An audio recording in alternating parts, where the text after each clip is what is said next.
Boa tarde a todos, espero encontrá-los bem. Aqui quem fala é o professor João, de História. Hoje nós vamos falar sobre um assunto muito cobrado nos vestibulares e principalmente no Enem. Trata-se do tema democracia. Primeiro vamos analisar a etimologia da palavra democracia. Etimologia quer dizer a origem da palavra democracia. Democracia vem do grego. Demos quer dizer povo, cracia quer dizer governo. Democracia quer dizer governo do povo, poder do povo. É uma forma de governo em que o povo tem certa autonomia, tem certo poder em suas mãos, né? De um ponto de vista formal, né? De um ponto de vista teórico, é claro, né? Democracia quer dizer governo do povo. Então vamos fazer uma viagem no tempo até a Grécia Antiga, onde nasce o berço, onde nasce a democracia, onde está o berço da democracia. Primeiro que a Grécia ainda não existia enquanto país, era dividida em várias cidades-estados, Corinto, Éfeso, Esparta e Atenas. E, curiosamente, a democracia vai surgir na cidade de Atenas, na cidade-estado de Atenas. E podemos dizer que a democracia surge em Atenas justamente porque primeiro surge a filosofia, né? Porque a filosofia não é o quê? A mãe de todas as ciências, né? A mãe de todos os saberes, né?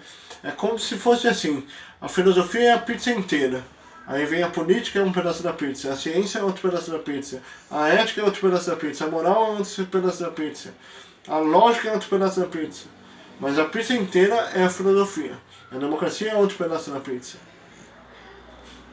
Então, de certa forma, a democracia surge em Atenas porque surgiu antes a filosofia. Mas quem participava da democracia na Grécia Antiga? Homens maiores de 18 anos, filhos de pai e mãe ateniense. Nascido em Atenas, é claro. Homens maiores de 18 anos, filhos de pai e mãe ateniense. Esse era o cidadão de bem, esse é quem estava na água, na praça pública, discutindo filosofia, discutindo democracia, discutindo os problemas da cidade. Né? Esse era o principal tema, os problemas da cidade. Né?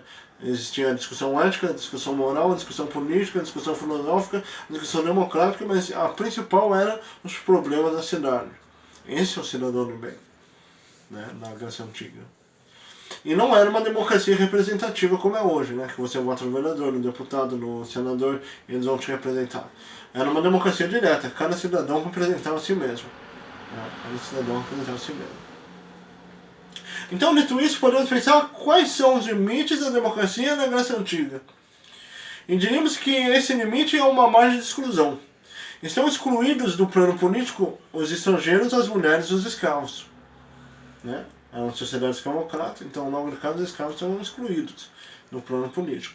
Então, não podiam participar dessa democracia as mulheres, os estrangeiros e os escravos. Estavam excluídos da democracia. Esses são os limites da democracia na Grécia Antiga. Então, agora vamos fazer uma viagem no tempo e voltar para a contemporaneidade, para os dias atuais. E tentar pensar quais são os limites da democracia hoje.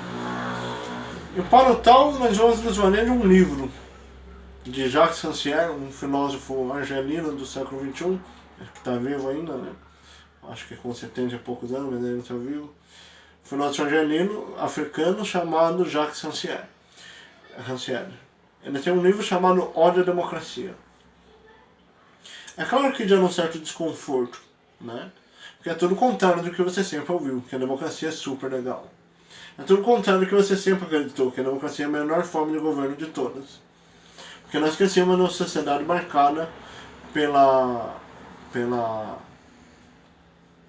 idealização da ideia de democracia, né?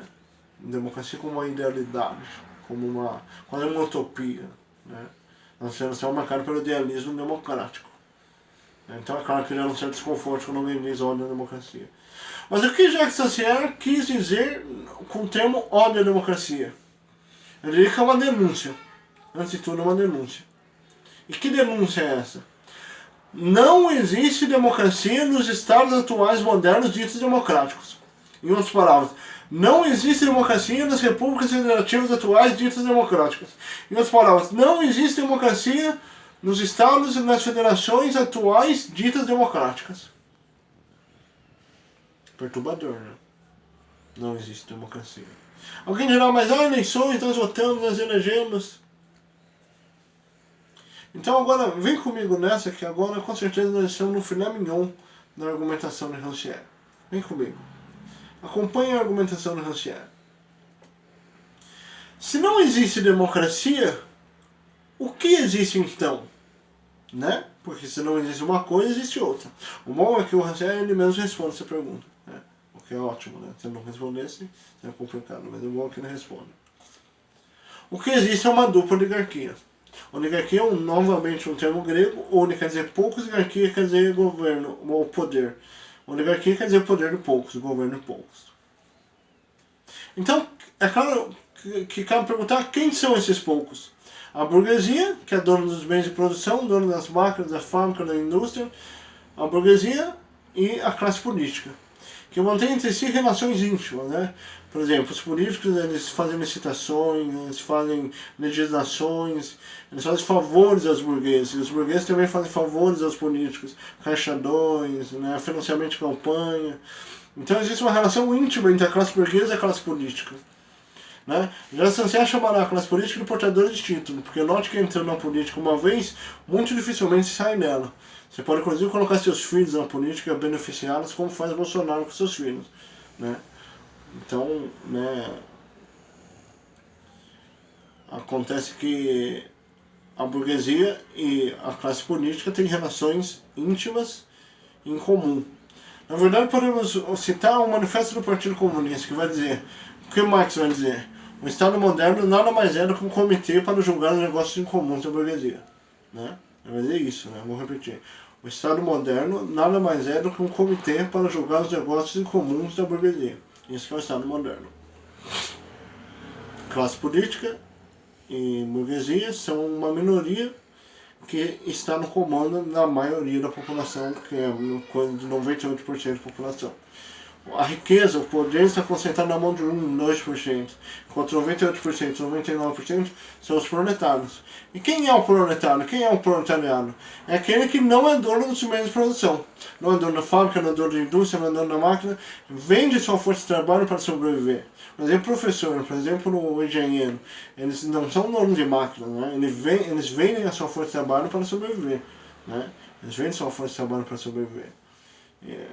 Eles são explorados pela burguesia pelo que é chamado por Marx de mais-valia. Mais-valia é o quê?